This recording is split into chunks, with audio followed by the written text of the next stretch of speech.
from Tuesday. Overall, I mean, I follow the NBA as well. I'm not gonna say I don't, but overall they were good. Kind of expected, the Western Conference game, no defense play, 122 to 121. You know what I'm saying? But the Stars put on a show. LeBron, I think it was funny. There was injury reports of LeBron's ankle being hurt, and then he goes out and drops a near triple. I love that at the end of the game they interview him about the game. He's like, how do you feel? He's like, it's sore, and most of all, though, I'm out of shape.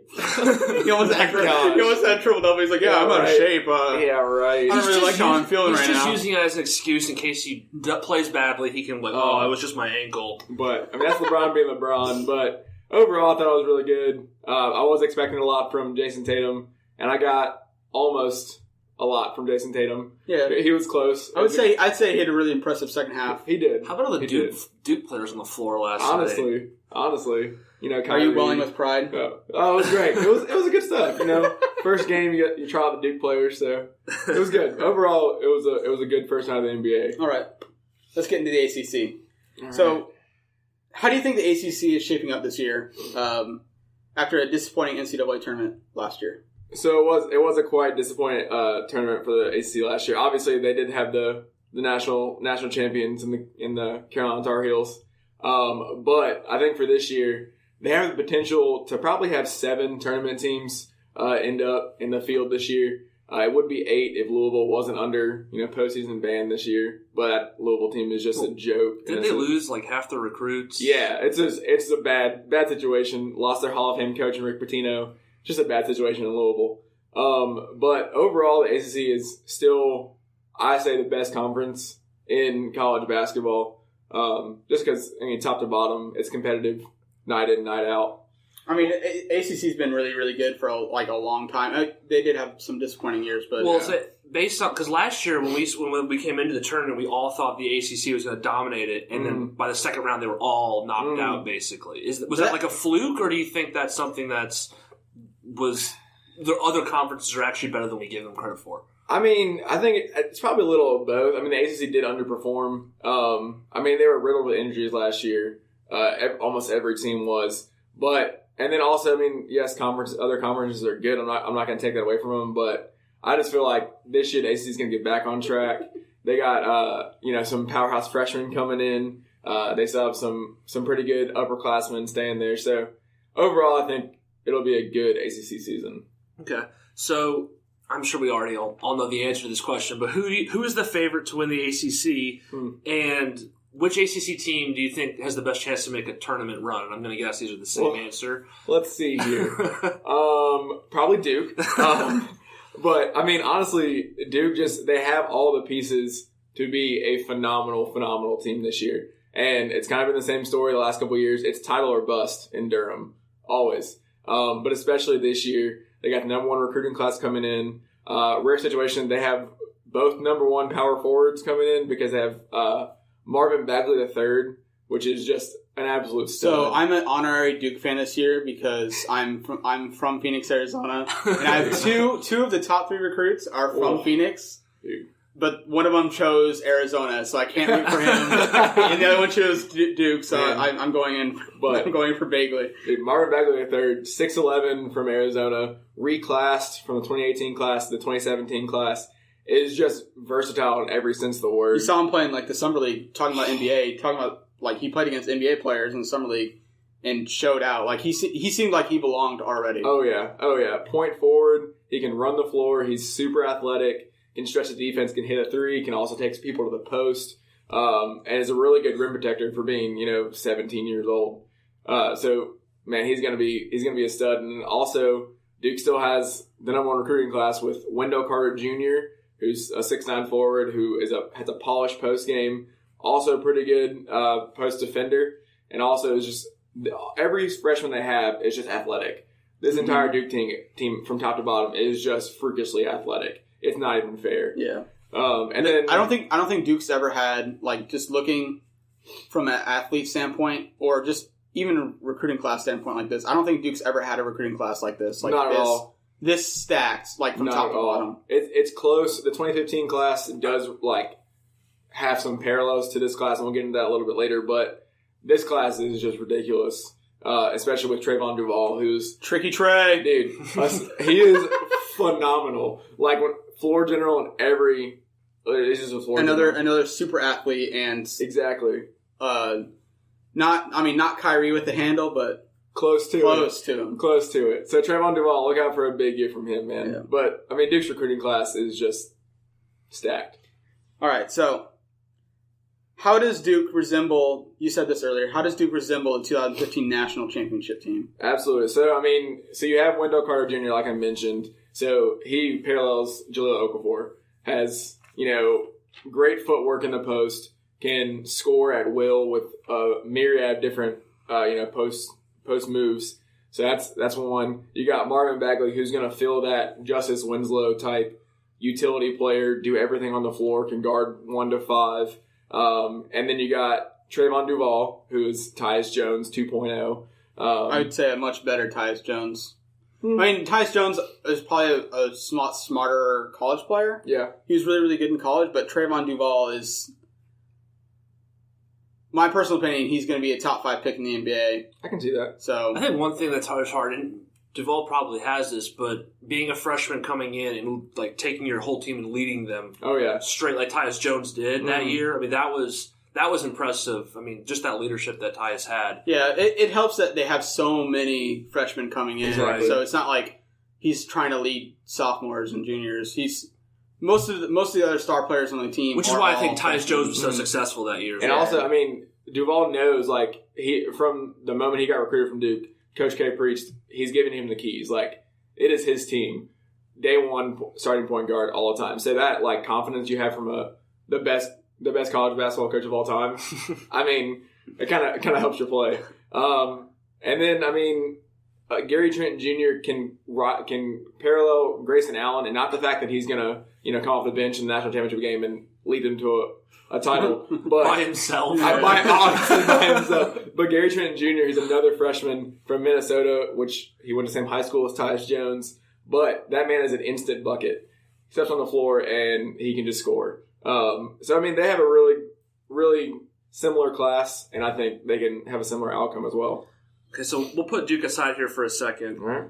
How does the rest of the ACC look, and what team do you think has the best chance to knock Duke off or to give Duke the most trouble? Absolutely. So, I mean, the go-to answer would be Carolina, just because they are the defending national champions. But they did lose a lot to the NBA and to graduation. You lose Justin Jackson, who's a 20-point-per-game scorer, Kennedy Meeks, Isaiah Hicks, and Tony Bradley, who was really the strength of that team down low, rebounding. Like, no one got rebounds against Carolina last year. It was all them three. So you have those guys leaving. You have Joel Berry, who's the Final Four most outstanding player, coming back, who will be good. Luke May, who's the Final Four hero, hitting that shot against Kentucky. I hate it. Can't stand Luke May. That drove me nuts. That man does not look like he should be a basketball player. At all. He is from here, though. So. He is from Hunterville. Shout out to Hunterville. So they got those guys coming back. They got Jalik Felton, who's a 5-star recruit. I actually have a question about UNC. What's up? 7th Woods still on the team? 7th Woods is still there. He'll probably start at the 2 with Joel Berry at the 1. I think 7th Woods, well, like, he was very, very hyped, like, when he was a freshman in high school, and it kind of fell down for him. I still think he has tons of potential. Oh, yeah. And if he were to develop, I think that would make UNC much, much better, like, a top contender. So. Oh, yeah. I think he had to play too quickly last year because they didn't have enough guard play. Just because, I mean, Nate Britt was their only other guard, and he's not the same athlete 7th Woods was. So, and then they also have Cameron Johnson, who's a grad transfer for Pitt. He's going to fill that Justin Jackson role a little bit, but he's not going to be the same. And then going on, I think the team that can beat or challenge Duke probably, I would say Notre Dame. They still have Bonzi Colson, who I don't understand how he's good at basketball. He's 6'5" and plays center. He's like Draymond Green, but smaller. But he can score inside and out, and he's on ACC Player of the Year watch again. And then they have Matt Farrell, who's going to be a senior point guard. He's gritty. He can run that team. He can hit threes. He's good, man. So I think Notre Dame is probably the other team that can rival Duke in the ACC. All right, so Not looking at the top now. Who's your dark horse ACC team? Dark horse ACC team. I think I want to say Miami. They're going to be a top 6 team in the league.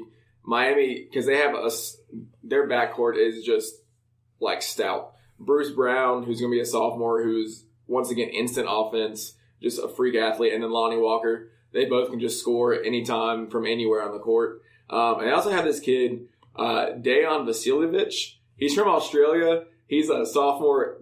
He has the Miami freshman record of hitting threes in a season. He's awesome. He steps in the gym and he's in range. So honestly, they're good. And then honestly, a team that I really like is NC State. After losing Dennis Smith? They lose Dennis Smith, but they also lose Mark Gottfried, which kind of helps. Okay. Mark Gottfried, not that good of a coach.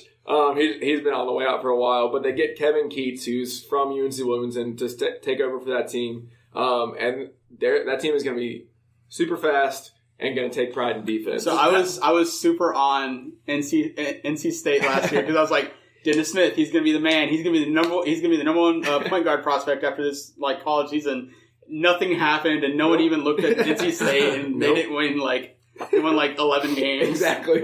I like the coach from UNC Wilmington. He got them to play hard. Yeah, they played Duke, and they played Duke to the end. Yeah. So I respect that. And then so they lose Dennis Smith, obviously, but they're one freshman. They have one freshman coming in. It's LeVar Batts, Concord boy. Ooh, LeVar Batts. Me and Trevor and Spencer, we used to see him at the YMCA practicing when he was 11 years old. He was in my 16 and over league when he was 11 years old, and he dominated. Yep. So he's a former BCU commit that flipped super late to NC State. So I didn't know. I thought he was still going to DCU. No, yeah. So he flipped super late because once Kevin Keats kind of got there, he pulled him in. I don't know how he did it, but really good athlete. Exactly. And there's rumors he's going to start for the Wolfpack this season. Wow, straight freshman. That's cool. Cool. That is cool. They took a trip to Italy over the summer, and he started 3 of the 4 games and had a double-double in one. So the kid can play.